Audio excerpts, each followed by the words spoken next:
buenas tardes y muchas gracias por este nuevo espacio para hablar de aminoácidos e hiperamonemia. Es la tercera charla de nuestro ciclo de aminoácidos. Nuevamente, pues mis conflictos de intereses para esta presentación. No tengo conflictos de intereses como consultorías ni tampoco como honorarios de conferencista. Los mismos intereses corporativos pues con las empresas que hemos relacionado en estos eventos anteriores, y declaro que no incluyo ni voy a hablar de tratamientos específicos, de moléculas específicas y tampoco de moléculas o tratamientos en uso experimental. Y no recibo honorarios por esta presentación. Recordemos entonces lo que hemos hablado en todas las presentaciones. Es importante para ponernos en contexto del tema. Cualquier ruta metabólica inicia con un metabolito que sufre una serie de transformaciones a lo largo de una ruta que llamamos ruta metabólica, en la que hay distintos pasos catalizados por enzimas para producir un producto final, y ese producto final tiene actividades en distintos lugares de la economía bioquímica.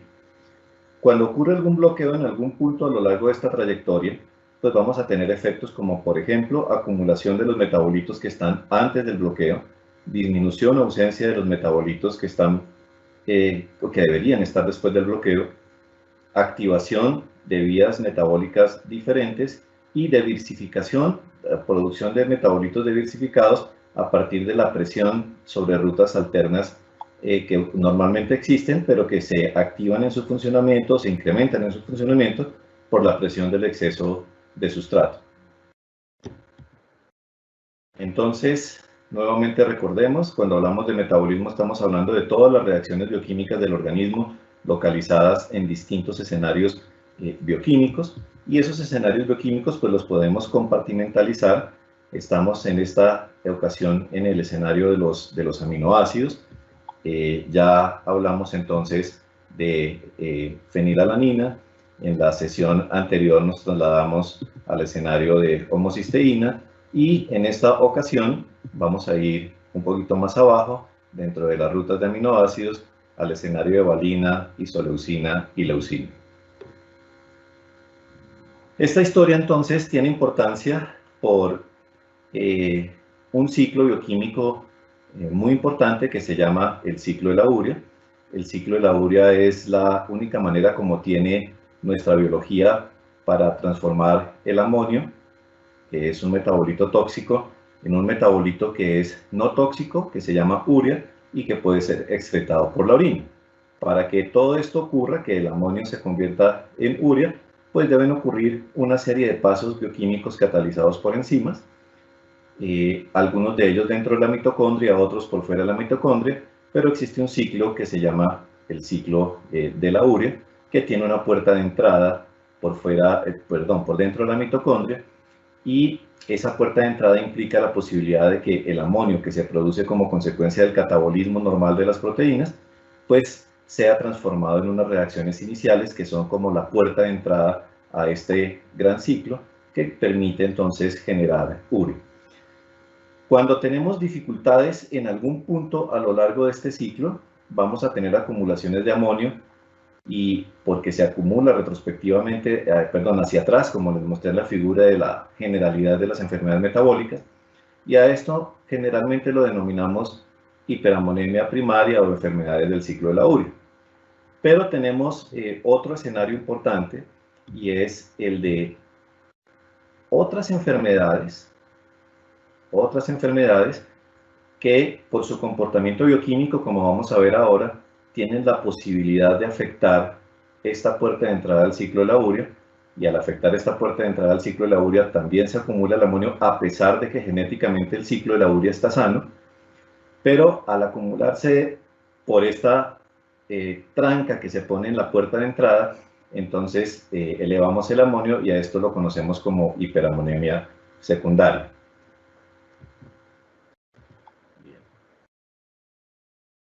Vamos a hablar entonces de la fisiopatología de este problema. Nuestro escenario está circunscrito a aminoácidos, en este caso leucina, isoleucina y valina, que sufren una serie de transformaciones con el propósito de generar metabolitos que permiten mantener activo tanto el ciclo del ácido tricarboxílico como el ciclo de la urea. Es decir, que estamos hablando de distintas enzimas, de distintos genes, que están involucrados en una serie de reacciones que tienen como objetivo alimentar o mantener en buen funcionamiento estos dos ciclos, el ciclo de la urea y el ciclo del ácido tricarboxílico. Entonces, si tenemos mutaciones en algunos puntos a lo largo de estas rutas de transformación, pues vamos a generar acumulación de metabolitos tóxicos y también vamos a generar depresión de metabolitos que son importantes para el funcionamiento de estas dos rutas. En el caso de la leucina, una mutación o un cambio genético en este punto va a generar una alteración muy distal, digámoslo, al escenario metabólico global del que estamos hablando. Esta enzima se llama isovaleril-CoA deshidrogenasa y la enfermedad que se ocasiona como consecuencia de este bloqueo se conoce como acidemia isovalérica. Tenemos la isoleucina y la leucina, que son aminoácidos que se conocen como, por su constitución, como por su arquitectura, como aminoácidos de cadena ramificada, y las rutas de metabolismo de estos aminoácidos pueden bloquearse en este punto o en este punto. Si se bloquean en este punto, se nos va a acumular este metabolito que se llama propionil-CoA, y a ese escenario lo llamamos acidemia propiónica. Y si se bloquea en este punto, se va a acumular metilmalonil-CoA, y a eso lo llamamos acidemia metilmalónica. Entonces, estos bloqueos en general tienen efectos diversos con mayor o menor impacto sobre los diferentes sitios de todo este escenario que les estoy presentando. Otro jugador importante acá es esta enzima que se llama N-acetilglutamato sintetasa. Esta enzima sirve para que se fabrique una molécula que se llama N-acetilglutamato. La fabrica a partir de la biodisponibilidad de acetil-CoA y de glutamina. Y este N-acetilglutamato es el insumo para la primera enzima del ciclo de la urea.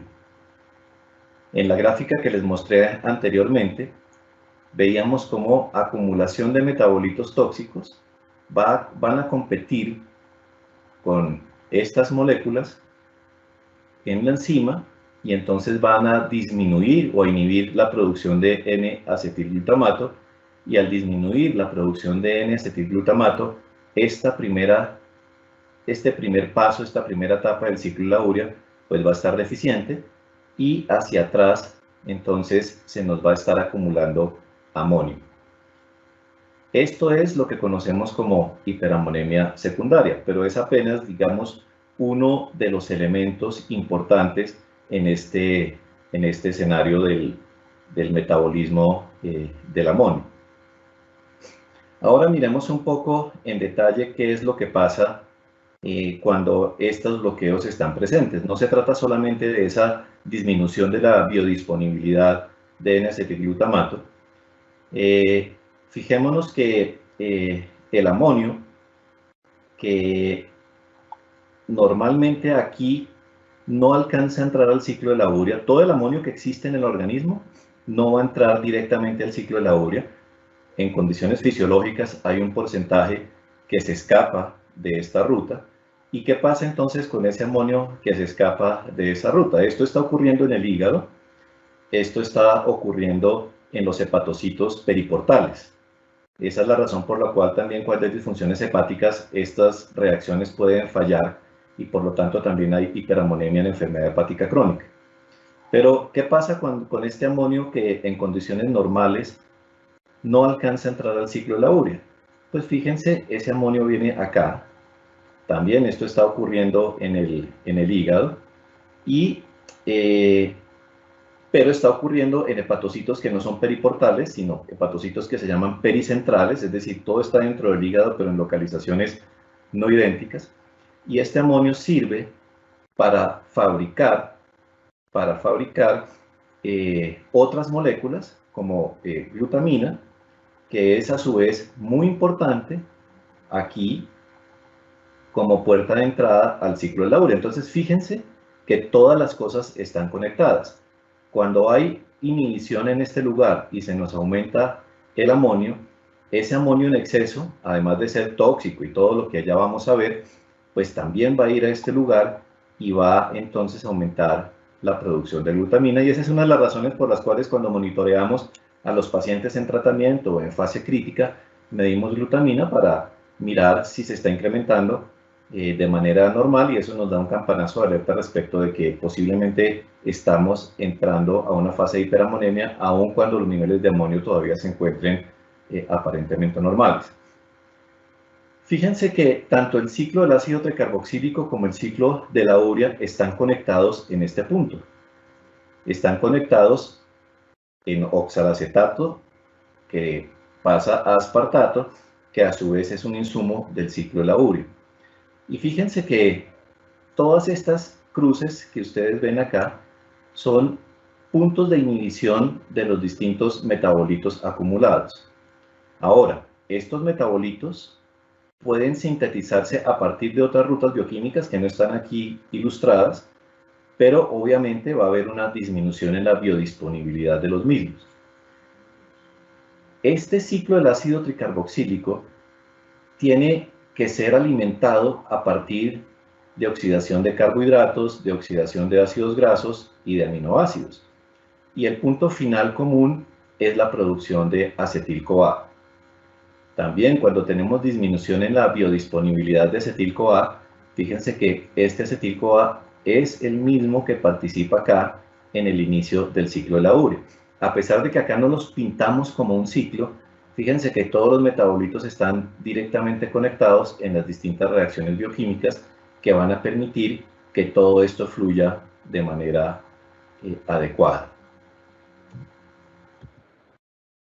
Ahora miremos un poco en detalle el escenario de estos aminoácidos que terminan en propionil-CoA.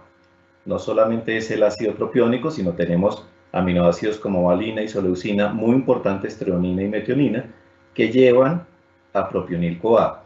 Cuando hay un bloqueo acá, entonces vamos a tener, además de acumulación de propionil-CoA y de disminución de los metabolitos distales a esta ruta, vamos a tener también acumulación de otros metabolitos alternos que aportan a la fisiopatología de la enfermedad. Y esa es la razón por la cual, en general, en las enfermedades de estos aminoácidos, en estas acidemias orgánicas, se llaman acidemias orgánicas porque son aminoácidos que al no poder ser transformados van a generar la acumulación de ácidos.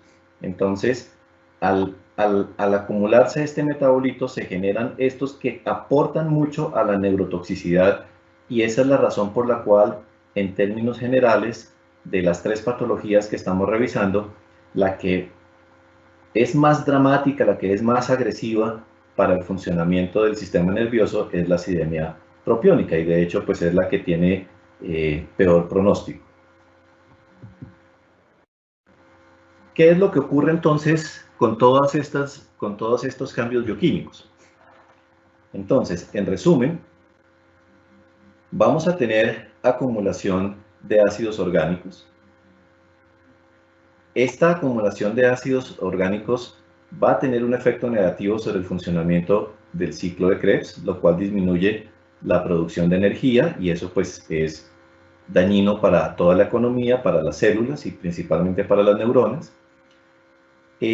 Los ácidos orgánicos per se también van a competir en otras reacciones para disminuir directamente otros bioprecursores que terminan produciendo ATP, energía. también van a generar bloqueos en la cadena respiratoria, lo cual a su vez aumenta la producción de ROS, que son citotóxicos. El aumento de ROS, digamos, de radicales citotóxicos, se acompaña de una disminución en antioxidantes y por lo tanto se dispara el estrés oxidativo. Entonces fíjense que tenemos un escenario catastrófico con aumento de estrés oxidativo, con disminución de producción de energía, y adicionalmente vamos a tener inhibiciones directas sobre el funcionamiento de algunas enzimas mitocondriales. Todo esto se traduce en una alteración en el funcionamiento y en la morfología de las mitocondrias, lo cual implica una disrupción del metabolismo bioenergético, alteraciones del estrés oxidativo, y en el sistema nervioso central todas estas disfunciones pues van a generar problemas graves en microglía, en astrogliosis, y para fines prácticos todo esto se traduce tanto en disfunción como en muerte neuronal. Entonces este es un resumen, digamos, muy gráfico de lo que significan las alteraciones bioquímicas relacionadas con estos ciclos. Entendido eso, o por lo menos orientados hacia lo que esto significa, miremos un poco las manifestaciones clínicas. Tenemos, como en todas las enfermedades metabólicas, lo que llamamos formas clásicas y lo que llamamos formas no clásicas. Y aquí quiero ser enfático en que usualmente la mayoría de médicos y profesionales de la salud estamos entrenados a partir de la identificación de formas clásicas, y nos cuesta mucho trabajo aceptar que también hay formas con manifestaciones que no son tan típicas y por lo tanto no las investigamos de manera adecuada. Pero lo clásico es que sean recién nacidos aparentemente sanos y que sufren una descompensación metabólica aguda con encefalopatía relacionada con toda esta acumulación de metabolitos tóxicos. Quiero aclarar que en general estas acidemias orgánicas, sobre todo metilmalónica y propiónica, las clásicas son de inicio muy rápido, e incluso en aquellos lugares donde se hace tamizaje neonatal mediante espectrometría de masas en tándem, la mayoría de pacientes van a estar sintomáticos antes de que esté el resultado del tamizaje. Por eso se ha discutido mucho recientemente si de verdad el tamizaje neonatal es o no es una herramienta útil para intervenir sobre la identificación temprana de los pacientes, al menos con las formas clásicas. Como les digo, la mayoría van a estar enfermos antes de que esté el resultado del tamizaje, que se toma más o menos a las 48 horas después del nacimiento. Y las manifestaciones son muy inespecíficas. Las más llamativas son succión pobre, rechazo a la vía oral, vómito y compromiso del estado de conciencia. Pero esto, y sobre todo en los recién nacidos, lo ocasiona cualquier patología. Y es muy frecuente que en los recién nacidos con infecciones, con sepsis, las manifestaciones sean exactamente iguales. Y por lo tanto, resalto desde ahora, siempre que hay sepsis debe hacerse diagnóstico diferencial con una de estas enfermedades. No son mutuamente excluyentes, y no se excluyen por dos razones. Una, porque estas alteraciones metabólicas predisponen a sepsis, y dos, porque la sepsis a su vez puede poner en evidencia alguna disfunción metabólica genética con la que nació un paciente, y por lo tanto de ninguna manera las podemos considerar como mutuamente excluyentes. Aún si se identifica la sepsis, si se confirma que hay sepsis, debe hacerse el estudio bioquímico completo para estar completamente seguros de que no se está acompañando, o que no hay de base o no se está poniendo en evidencia una enfermedad metabólica de este tipo. En general, son eventos graves que amenazan la vida y se desencadenan apenas el bebé empieza a comer. Hay un catabolismo fisiológico posparto, que es lo que hace que sea tan acelerada la aparición de las manifestaciones clínicas en estos pacientes. Incluso sin dieta pueden hacer manifestaciones clínicas propias de la ruptura de proteínas del catabolismo fisiológico posparto, sin necesidad de que estén generando catabolismo de lo que están comiendo. Y tenemos las formas no clásicas. estas formas no clásicas se pueden presentar en cualquier edad y se pueden presentar también como descompensación metabólica aguda con encefalopatía, es decir, algo parecido a lo que ocurre en los recién nacidos, pero en edades más avanzadas. Y también, obviamente, las manifestaciones están relacionadas con la magnitud de la acumulación de los metabolitos tóxicos. Entre mayor sea esta magnitud, más graves son las manifestaciones. Entre menor sea, las manifestaciones son más sutiles. ¿Y por qué puede ocurrir esto de que algunas manifestaciones sean más sutiles? Puede ocurrir porque en algunos pacientes las mutaciones mantienen cierta actividad residual de las enzimas que no es completamente normal, pero que de alguna manera permite procesar los ciclos bioquímicos y no están completamente bloqueados, no están completamente cerrados. Eso entonces determina que no en todos los casos la gravedad sea igual o las manifestaciones sean las mismas. Estos eventos que amenazan la vida, y sobre todo en los más grandes, pues usualmente están relacionados con eventos catabólicos. El compromiso neurológico es muy variable. Una manifestación usual es lo que se llama falla de Medro, o sea, no hay una adecuada ganancia de peso y de talla, de peso para la talla, es lo que usualmente se compromete más. Con mucha frecuencia se observan trastornos de maduración del tono, principalmente del tipo hipertonía. Puede haber distintos tipos de convulsiones asociadas, ataxias episódicas y cuadros similares, casi indistinguibles, o Reye-like, de lo que se conoce como síndrome de Reye. Ahora, miremos un poco un listado de precipitantes de las crisis. Infecciones, fiebre, el ayuno, y el ayuno prolongado es muy peligroso, el empleo de medicamentos, principalmente quimioterapia. Muchos pacientes en quimioterapia van a tener manifestaciones y se atribuyen a la toxicidad de los agentes citotóxicos cuando realmente lo que están es haciendo hiperammonemias porque tienen de base una de estas enfermedades. Lo mismo ocurre cuando se emplean altas dosis de glucocorticoides por la razón que sea. Cirugías, el empleo de anestesia general, los pacientes traumatizados, sobre todo politraumatizados, hemorragias, y quiero resaltar las hemorragias del tracto gastrointestinal en las que se acumula sangre en el intestino. Allí ocurre el catabolismo y se libera masivamente amonio, que pues por el intestino pasa al torrente circulatorio. Esto incluso lo pueden ver en personas sin enfermedades metabólicas, por ejemplo en adultos mayores que ya tengan cierta disfunción hepática y que por cualquier razón hace una hemorragia de vías digestivas y se ponen encefalopáticos. Con seguridad esa encefalopatía es por una hiperamonemia. En ese caso no sería por alguna de las patologías que estamos discutiendo hoy. El estrés emocional es altamente catabólico, por eso muchas enfermedades metabólicas hacen manifestaciones clínicas cuando los pacientes están bajo situaciones de presión, de estrés. El consumo excesivo de proteínas, dietas hiperproteicas o el ejercicio muy intenso. Hacen una actividad intensa muy fuerte.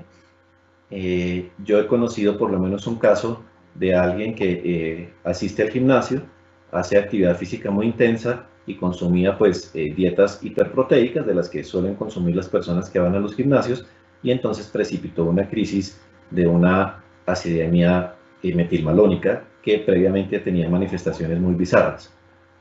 Las manifestaciones clínicas, fíjense que en los mayores siguen siendo inespecíficas.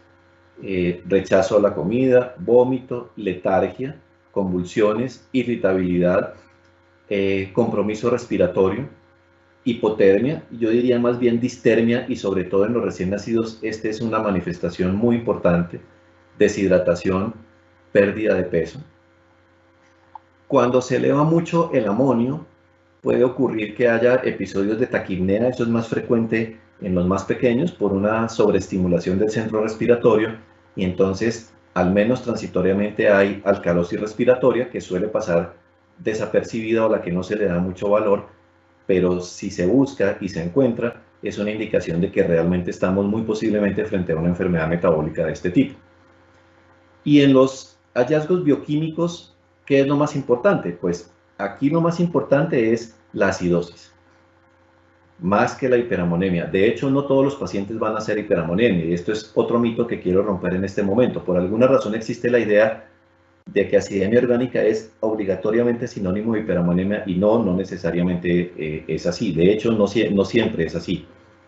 Entonces, el pH va a estar por debajo de 7,3, tienen brecha aniónica amplia, más de 20, el bicarbonato está bajo, pues la base exceso está disminuida, cursan con hiperlactatemia, secundaria por supuesto, y hay también hiperamonemia. En general, se ha aceptado que las manifestaciones neurológicas son evidentes en los pacientes cuando los niveles de amonio son mayores de 200 micromoles por litro. Es decir, este podría ser un punto de corte. Uno dice, si está con cierto trastorno del estado de conciencia, un poco somnoliento, seguramente los niveles de amonio están por encima de este valor, pero quiero resaltar que no siempre es así y por lo tanto clínicamente uno no debe tratar de establecer una asociación entre niveles de amonio y manifestaciones clínicas. Es un error decir, como el paciente está despierto, está activo, está reactivo, el amonio está normal. No, hay que investigarlo, hay que medirlo, porque la clínica no siempre coincide con los niveles de amonio que están de todas formas siendo neurotóxicos. Muy importante buscar cetonuria, trazas en los más pequeños o más de una cruz en los más grandes, y en el caso sobre todo de metilmalónica, que está relacionada con el ciclo de la vitamina B12, pues puede haber neutropenia y trombocitopenia como hallazgos asociados. Entonces, recordemos, muy importante, la cifra de 200 micromoles por litro asociada con posiblemente manifestaciones neurológicas. ¿Cuáles serían las únicas manifestaciones que yo considero podríamos llamar específicas? Aunque tampoco lo son. Entonces, la supresión de la médula ósea siempre y cuando el paciente esté en una crisis acidótica, porque hay muchas razones por las cuales se puede suprimir la médula ósea, principalmente en acidemia propiónica y metilmalónica, y esta sí, en el caso de la acidemia isovalérica, un olor peculiar a pies sudados o pecueca, como dicen en Colombia, que es el olor típico del ácido que al salir por la orina, en el sudor, etcétera, pues impregna al paciente, y créanme, una vez que ustedes sienten ese olor por primera vez, nunca lo van a olvidar. Ahora, ¿cuál es el pronóstico de estos pacientes independientemente de que los logremos diagnosticar muy rápidamente, incluso mediante tamizaje neonatal?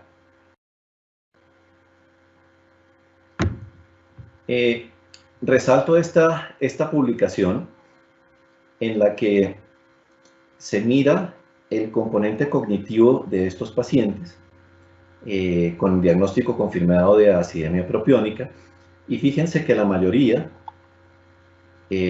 van a tener un compromiso cognitivo significativo, y solamente el 9% van a tener un coeficiente intelectual entre 85 y 114. El 15%, casi 16%, van a estar en lo que llamamos limítrofe, entre 70 y 84, y el resto pues van a estar en cualquier categoría del diagnóstico confirmado de lo que llamamos discapacidad cognitiva intelectual o retardo mental. Ahora valoremos este trabajo en el que se evalúan pacientes con las 3 patologías teniendo en cuenta distintos escenarios clínicos. Aquí tenemos entonces en los pacientes que fueron incluidos para los que había pues evidencia de, había datos suficientes para que pudiesen ser evaluados, categorizados pues por edades, pero miremos por patología propiónica, metilmalónica, isovalérica, la psicometría, el coeficiente intelectual. Entonces, si nosotros tenemos claro lo que les mencioné hace un momento del trabajo anterior, quiero resaltar que independientemente de la edad, el compromiso cognitivo va a ser siempre mucho más importante en los pacientes con acidemia propiónica, después con acidemia metilmalónica, y va a ser menos grave, y posiblemente vamos a tener una mayor posibilidad de encontrar pacientes con coeficiente intelectual normal en el grupo de la acidemia isovalérica. Entonces, desde el punto de vista neurológico, peor propiónica, sigue metilmalónica, y la que es menos agresiva en ese sentido es la acidemia isovalérica. Aquí está la evolución cognitiva de pacientes diagnosticados con acidemia orgánica entre los 3 y los 11 años. Entonces, por las patologías propiónica, metilmalónica, isovalérica, y fíjense cómo la proporción de pacientes menos afectados o con menor compromiso o sin compromiso, pues es mucho más significativa en el caso de la acidemia isovalérica y es peor en el caso de la acidemia propiónica. Ahora, si miramos hallazgos anormales de las neuroimágenes, entonces vamos a encontrar que igual aquí está isovalérica, metilmalónica y propiónica, vamos a encontrar que resonancias normales, completamente normales, pues tienen una distribución similar a la del compromiso neurológico. Compromisos de ganglios basales pues son mucho más frecuentes en propiónica, que es lo que genera con frecuencia esos trastornos del tono, pero llamativamente compromisos de sustancia blanca son más frecuentes en acidemia isovalérica. Compromiso de cerebelo no se ve usualmente en acidemia isovalérica y sí se ve en las otras patologías. Y aquí quiero traerles este ejemplo. Este es un paciente de 4 días, un recién nacido, que llega o básicamente es valorado porque tiene manifestaciones inespecíficas, rechazo a la vía oral, letargia, distermia, estaba bradicárdico, y pues cuando se hicieron los estudios se encontró pues que tenía unas manifestaciones bioquímicas concordantes con una encefalopatía metabólica por una acidemia orgánica, incluyendo pues hiperamonemia. Se le hace la resonancia y ojalá que lo pudiesen ver muy bien, aquí resaltado con la flecha, se ve como un espacio que está rodeando toda la cápsula interna.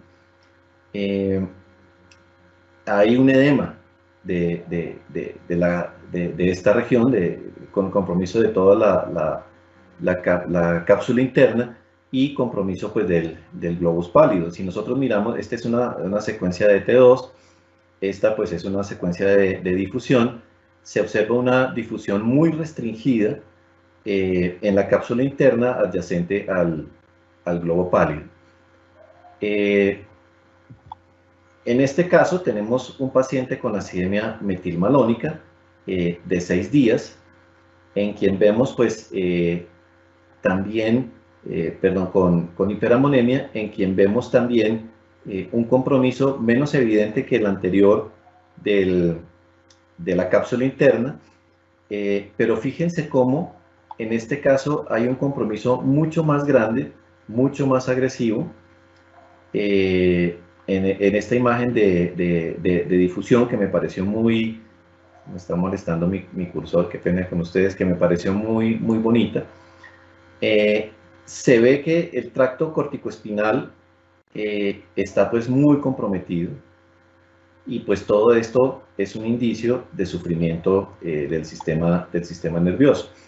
Ahora miremos un paciente con acidemia, vimos uno con propiónica, uno con metilmalónica, el segundo, y ahora miremos un paciente con acidemia isovalérica. Este es un niño de 13 días, también con algunas manifestaciones no tan agresivas, pero en quien se percibió el olor y pues el diagnóstico se sospechó pues básicamente por el olor. Aquí quiero resaltar es más el compromiso focal. No sé si allá lo alcanzan a ver muy bien, pero también quiero resaltar que en este caso había lesiones hemorrágicas en el cerebelo.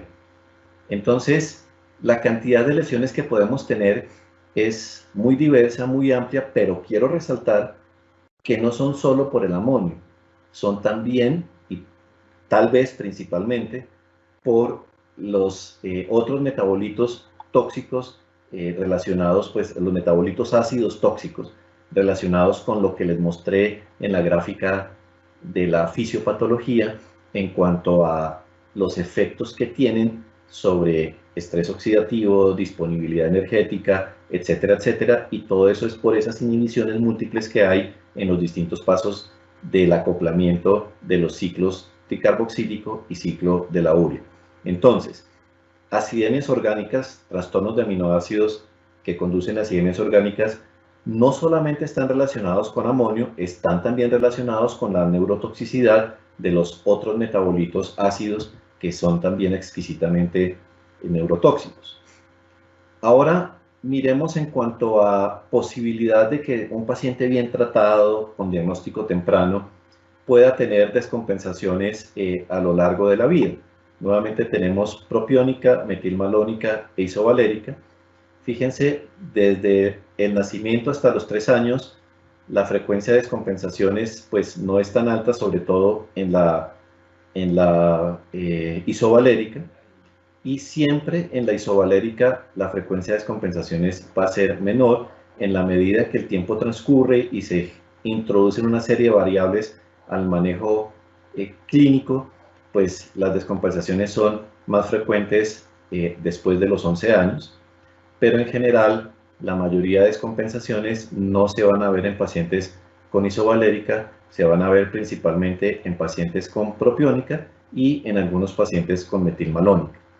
Esa es la razón por la cual tomar decisiones respecto de tratamientos a largo plazo con distintos tipos de medicamentos tiene que estar muy relacionada con conocer este escenario de pronóstico para que entendamos pues, cuál es el riesgo-beneficio de las distintas intervenciones que podemos ofrecer. Ahora, en cuanto a esas descompensaciones, ¿cuáles son las manifestaciones? Aquí traje solamente metilmalónica y propiónica, porque pues como les dije, isovalérica es muy poco frecuente. Retardo en el desarrollo, metilmalónica 25 a 65%, mientras que propiónica pues prácticamente todos. Encefalopatía es frecuente durante las crisis metabólicas, mientras que en pacientes con propiónica de forma crónica se observa entre el 21 al 30%. Hipotonía, no hay, al menos en este trabajo o en esta revisión, datos que permitan hablar sobre hipotonía en metilmalónica, pero en propiónica del 56 al 100%. Convulsiones, más o menos similares en ambos grupos. Trastornos de movimiento similares en ambos grupos. Eventos parecidos a eventos vasculares cerebrales y lesiones de ganglios basales, más frecuentes en metilmalónica. Atrofia óptica ocasional en metilmalónica, pero más frecuente en propiónica. Síntomas neuropsiquiátricos son raros en ambos, pero cuando hay un compromiso importante de ganglios basales se ven síntomas neuropsiquiátricos muy claros y muy floridos. Y manifestaciones por fuera del sistema nervioso también son muy importantes, sobre todo en el pronóstico y en el manejo a largo plazo. Compromiso renal, muy frecuente en acidemia metilmalónica, pueden terminar en insuficiencia renal crónica, incluso requerir trasplante. Cardiomiopatía es poco frecuente en metilmalónica y es mucho más frecuente en propiónica, puede ser hasta del 25%.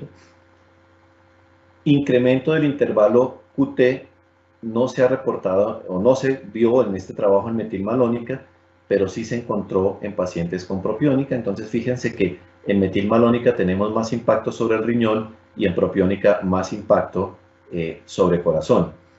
Pancreatitis, no se conoce muy bien cuál es el mecanismo, pero sí hay una mayor frecuencia de eventos de pancreatitis a repetición, pancreatitis crónica en pacientes con acidemias orgánicas. E inmunodeficiencia es rara tanto en metilmalónica como en propiónica. Muy bien, ¿cómo es el diagnóstico?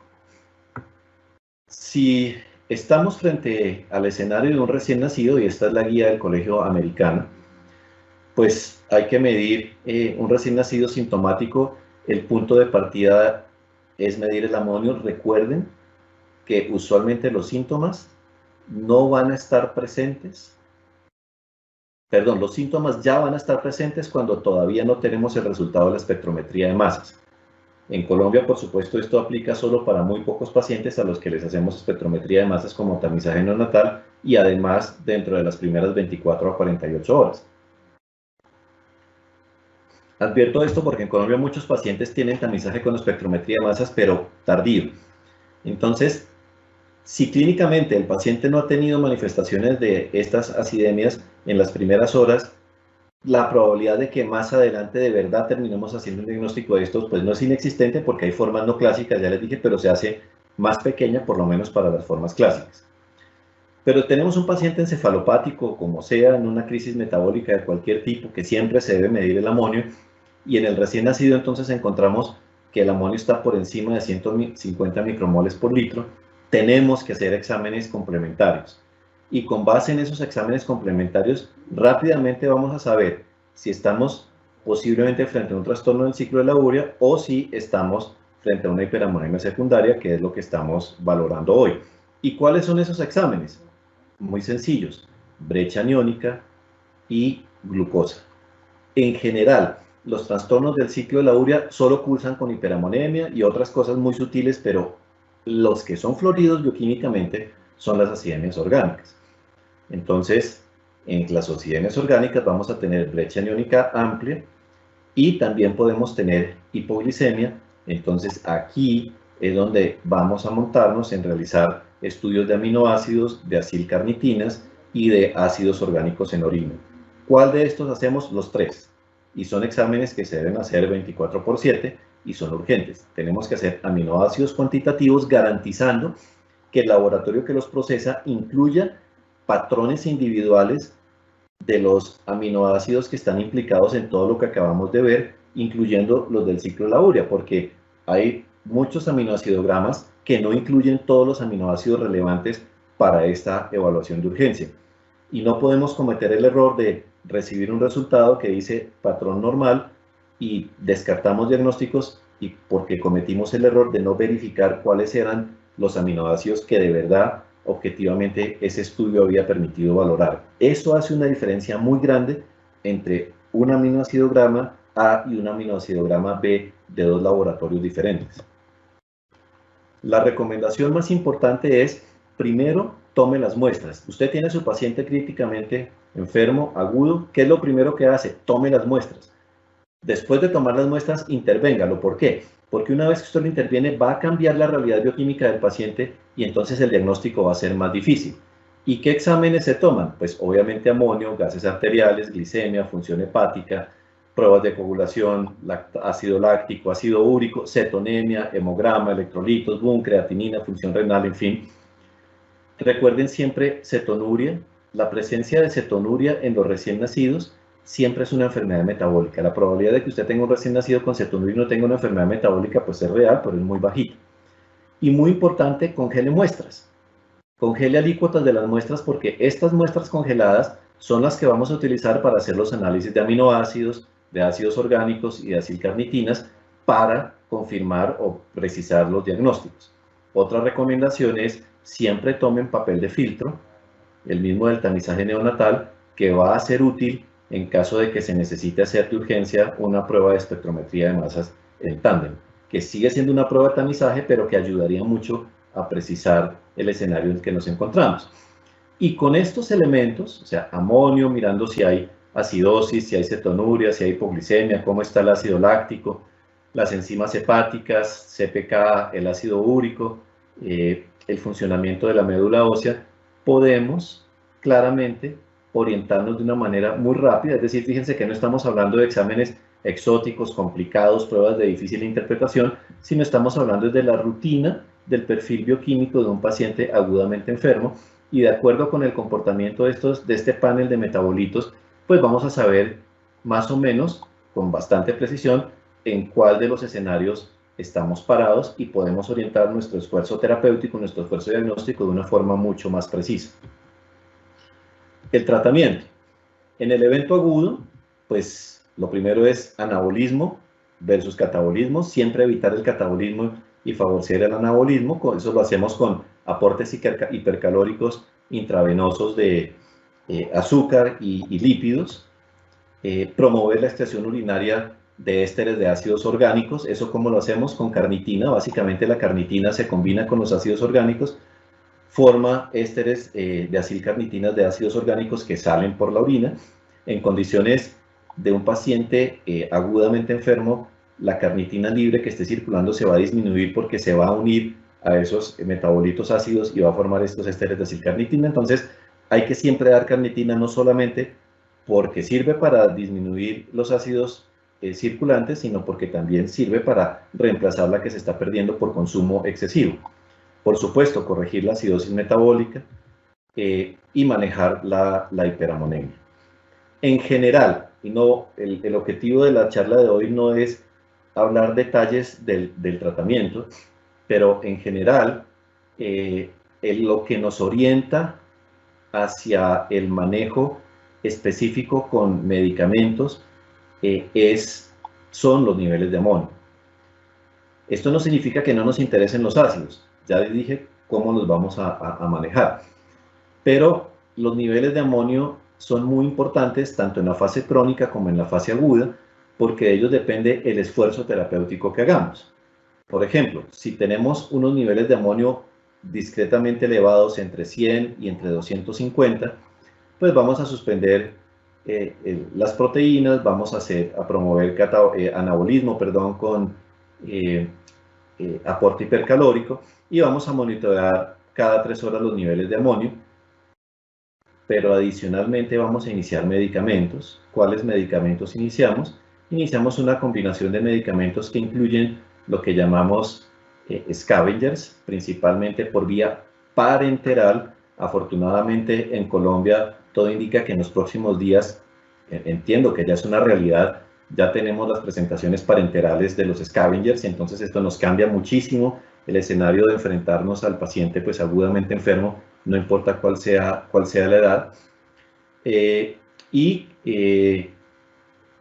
Ácido carglúmico, que el ácido carglúmico básicamente lo que hace es eliminar el bloqueo que hay de la enzima de puerta de entrada, que como les mostré en el ciclo de la urea se llama NACS, para facilitar que siga transcurriendo el flujo de bioprecursores para la primera enzima del ciclo de la urea, que es la carbamilfosfato sintetasa. Pero si los niveles de amonio siguen aumentando, vamos a tener que utilizar métodos de detoxificación más agresivos, que incluyen el empleo de diálisis, hemodiafiltración, diálisis. También hoy no es el día en el que vamos a hablar de eso. Por supuesto vamos a tener otras presentaciones para hablar específicamente de las estrategias de tratamiento, de las dosis de los medicamentos, de las indicaciones específicas, etcétera, pero hoy es tener centrado el escenario pues, de estas alteraciones de aminoácidos. Si los niveles de amonio están entre 500 y 1000, además de todo lo anterior, ya de entrada tenemos que hacer diálisis, o sea, partimos haciendo diálisis. Y si están en más de 1000, pues generalmente el tratamiento es paliativo, porque pues ya la encefalopatía va a ser tan grave que pues el paciente realmente no tiene pronóstico neurológico. En el manejo crónico es lo mismo, anabolismo versus catabolismo, promover la excreción urinaria de ésteres de ácidos orgánicos con carnitina, evitar acidosis metabólica, entonces hay que estarlo monitoreando y emplear lo que sea necesario como medicamento complementario. Fíjense que aquí no estoy diciendo tratar la acidosis metabólica, sino evitar la acidosis metabólica. Evitar hiperamonemia. ¿Cómo evitamos la hiperamonemia? Pues con medicamentos y también pues con unas restricciones nutricionales, que sirven las restricciones nutricionales para estos dos escenarios, restringiendo los bioprecursores de las rutas metabólicas que ya sepamos están afectadas. Garantizar que no estamos haciendo una restricción nutricional que a su vez produce enfermedad, porque a veces hacemos restricciones nutricionales absurdas que lo que hacen es un efecto paradójico, depletan bioprecursores, aumentan más el amonio, pero por otro lado, así no aumenten el amonio de forma paradójica, generan depresión de bioprecursores para otras rutas metabólicas, y entonces el paciente empieza a enfermarse de más cosas, incluyendo su componente neurológico. Obviamente el manejo que corresponde a las manifestaciones neurológicas con terapias, medicamentos anticonvulsivantes, el manejo de espasticidad, etcétera, etcétera.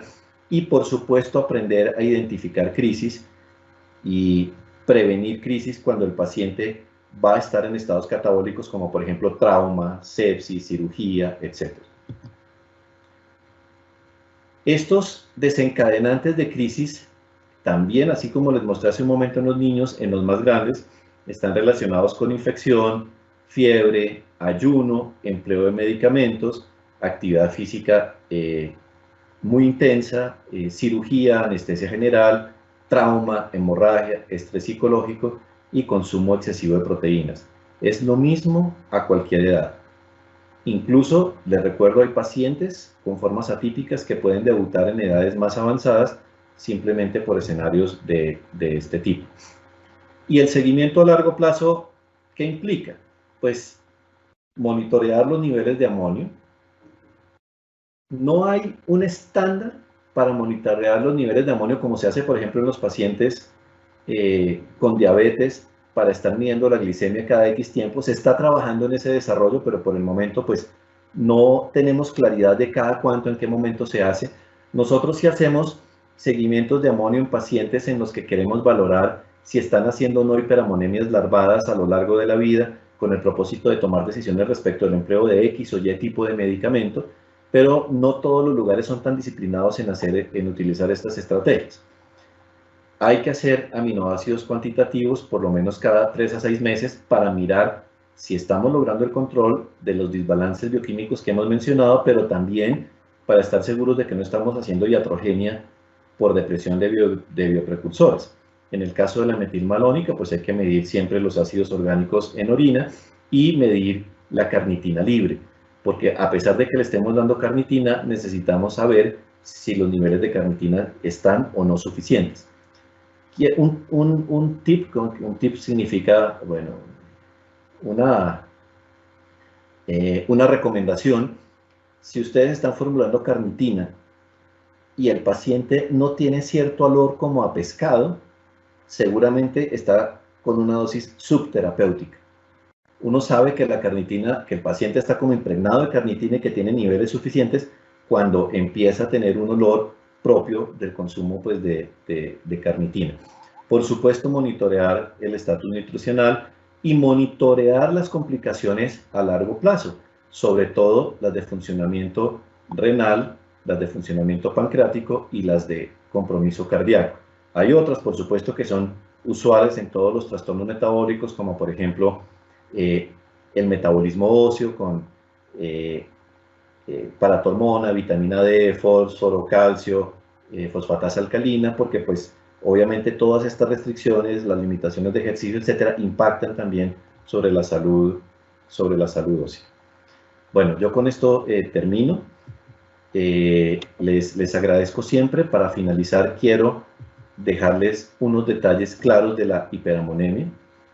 No se presenta siempre, pero a pesar de que no se presenta siempre, es obligatorio investigarla y tratarla, porque el pronóstico en gran medida depende de qué tan juiciosos seamos en identificarla y manejarla.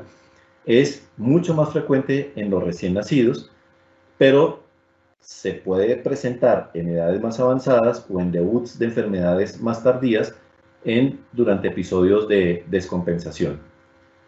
Entonces, con esto concluyo. Les agradezco mucho por la atención a esta presentación en la que hablamos pues, de mucha fisiopatología bioquímica, pues que a veces nos parece un poco pesada, pero esta es la puerta de entrada para las otras conferencias en las que ya vamos a hablar con conocimiento de causa de las razones por las cuales en los distintos escenarios metabólicos empleamos las distintas estrategias de tratamiento, tanto las estrategias con medicamentos como las estrategias sin medicamentos, como por ejemplo la diálisis o los manejos con modificaciones nutricionales. Bueno, nuevamente muchas gracias y si eventualmente hay preguntas, pues son bienvenidas en este momento. Tenemos varias preguntas. Muchísimas gracias, doctor, por esta tercera sesión. Y bueno, como decía el doctor, entonces nos toca definir cuáles van a ser las siguientes 3 sesiones para que continuemos en estas tardes de neurogenética como el doctor Lizcano les ha llamado. Una primera pregunta dice acá, ¿cuánto tiempo demora en llegar el resultado de la espectrometría en tándem? En los lugares donde se hace tamizaje neonatal, que se toma la muestra usualmente hacia las 48 horas, a veces tan temprano como 24, pero lo usual es entre 24 y 48 horas. Digamos que los resultados del tamizaje están entre 24 y 48 horas después de que tomamos la muestra. Y las manifestaciones usualmente van a ser evidentes antes de ese tiempo. Siguiente pregunta dice, también se ha visto que la aplicación de vacunas puede ser un gatillo. ¿Hay recomendaciones sobre qué tipo de vacunas pueden recibir estos pacientes? Bueno, la verdad no sé cuál es la evidencia al respecto, pero en la medida en que la vacunación ocasione fiebre como condición catabólica, pues podría empeorar las manifestaciones y sí sería deseable hacer un monitoreo o un manejo un poco más intensivo alrededor de la época de las vacunas y en la medida de lo posible, para aquellas que existen, utilizar las vacunas que se llaman acelulares, que tienen menor probabilidad de conducir pues, a estas manifestaciones, pero el esquema de vacunación de los pacientes con acidemias orgánicas es igual, exactamente igual al de toda la población pediátrica. Tenemos una tercera pregunta, dice, ¿el daño cerebral encontrado en RM, supongo resonancia magnética, va más acorde con el nivel de amonio encontrado o con, digamos, los días de vida o la edad gestacional del bebé? Bueno, aquí hay varias cosas. Uno, no mostré imágenes de lesiones masivas neurológicas como consecuencia de episodios encefalopáticos metabólicos graves no tratados o tratados tardíamente. Pero sí, si hay acumulación de ácidos sobre todo, pero también de amonio, las lesiones neurológicas evidentes en las neuroimágenes pueden ser más grandes. Es difícil para nosotros en el escenario de diagnósticos tardíos, porque en Colombia la mayoría de los pacientes son diagnosticados muy tardíamente, hacer una evaluación objetiva para responder esa pregunta. Pero si tratamos de responderla a partir de los lugares en los que hace ese diagnóstico temprano, relacionado o no con el tamizaje neonatal, pero en general diagnóstico muy temprano, sí es claro, entre peor sea el control, más graves son las lesiones y también se ha visto que pacientes con cierto tipo de lesiones pueden presentar mejorías muy significativas en las neuroimágenes, como las que les mostré en la sesión anterior, una vez que se logra hacer un tratamiento adecuado. Pero no necesariamente hay una correlación directa entre las imágenes y las manifestaciones clínicas. Claro, uno piensa, entre más daño haya en las imágenes, más grave está el paciente, sí, pero no siempre es así. Puede haber pacientes sin daño aparentemente grave y clínicamente muy comprometidos.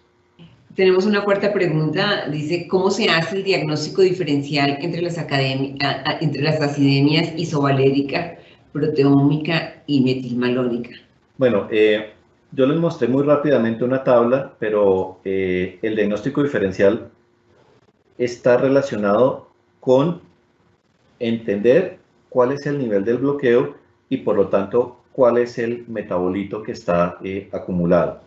Pero ¿cuál es la ruta en general? Paciente agudamente enfermo, vamos a hacer ese perfil bioquímico. Ese perfil bioquímico entonces nos va a mostrar si estamos en el escenario de una hiperamonemia primaria o en el escenario de una hiperamonemia secundaria. Si estamos en el escenario de una hiperamonemia secundaria, recuerden, básicamente azúcar, brecha aniónica. Si estamos en el escenario de una hiperamonemia secundaria, vamos a mirar entonces aminoácidos, ácidos orgánicos y acilcarnitinas. Y precisar la diferencia entre estas tres condiciones, pues idealmente es la sumatoria de los resultados de esos tres análisis. Ya cuando hablemos de cada una de estas intervenciones, vamos a hablar específicamente y con imágenes de cómo es un resultado específico de ácidos orgánicos, de aminoácidos y de acilcarnitinas, pero es necesario combinar de manera ideal los tres. Bueno, aquí hay una pregunta sobre la brecha aniónica. Dice, ¿en qué consiste la prueba de brecha aniónica? No, no es una prueba. La brecha aniónica es una medida del estado metabólico del paciente que nos permite saber si los cambios que hay en el pH están derivados de la existencia de cosas que no podemos precisar que son metabolitos que están aumentando o disminuyendo el pH. Entonces, ¿es amplia o no es amplia? Es un indicador indirecto de que hay algo allí en la sangre que está acumulándose y por lo tanto está generando ese cambio en el pH. Es una medida que se calcula a partir de los resultados de los análisis que se realizan cuando tomamos gases arteriales y los análisis de los electrolitos paralelamente.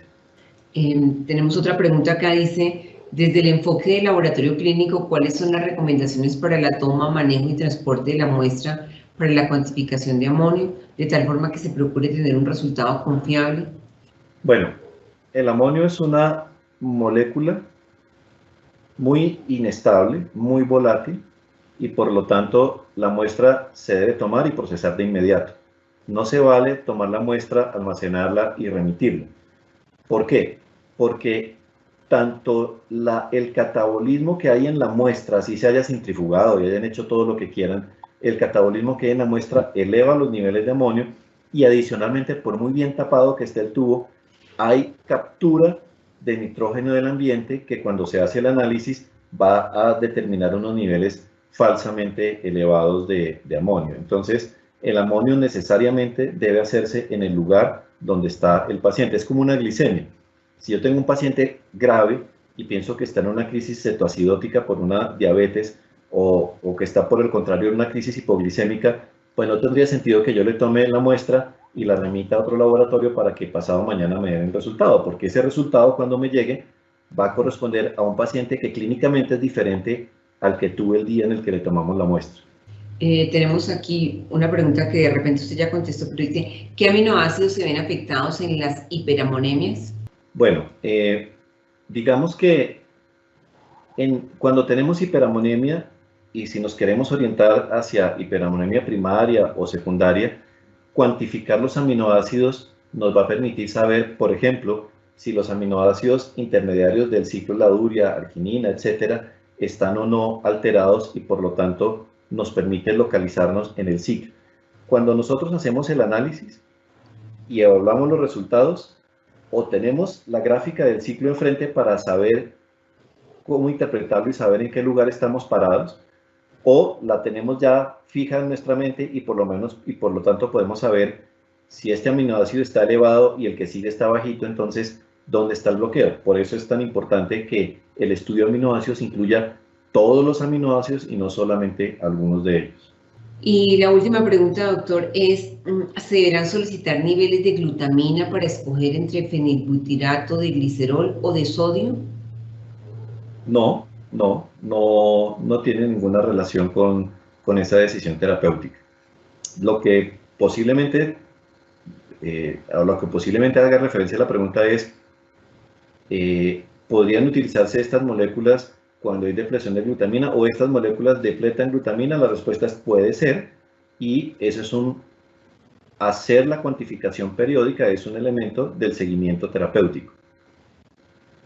Pero tomar la decisión de usarlo o no de entrada, en principio en una crisis, no estaría relacionada con eso.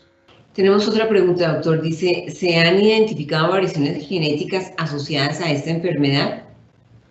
Sí, muchas. Hay una gran heterogeneidad mutacional, es decir, distintos pacientes tienen distintos tipos de mutaciones y sí hay cierta correlación entre el genotipo y el fenotipo, lo que determina que en algunos casos los pacientes tengan formas graves de presentación temprana y en otros casos tengan formas sutiles de presentación tardía.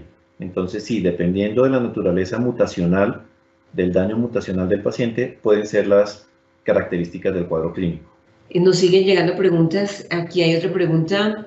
La pregunta es, ¿cuál es el tipo de tubo indicado para la toma de muestra? Señor. Otra última pregunta, no, tranquila, sigue. Es que siguen llegando. ¿Cuál es el tipo de tubo indicado para la toma de muestra de amonio? ¿Cuál es el tipo de qué, perdón? Tubo en el laboratorio clínico, supongo, para la toma de muestra de amonio. Hay distintos kits de reactivos. En general pueden ser con tapa lila, pero hay algunos que determinan que sea con heparina. Entonces habría que verificar con el proveedor exactamente cuál es el que se necesita. Y esa sí era la última, por ahora. Doctor, muchas gracias nuevamente. A todos los participantes les estaremos comunicando ya, después de que hayamos conversado con el doctor Lizcano, cuáles serán los siguientes títulos de las siguientes tardes de neurogenética. Y los vamos a dejar con unos clips, no se vayan, con unos clips de las conferencias previas del doctor Lizcano, que, como les digo, para quienes por alguna razón no pudieron asistir o llegar a tiempo al webinar, estos webinars están grabados y están disponibles en la página web de Quick. Entonces los vamos a dejar para que se antojen con algunos clips de las conferencias anteriores. Muchas gracias y nos vemos en un próximo viernes. Muchas gracias, doctor. A ustedes, muchas gracias.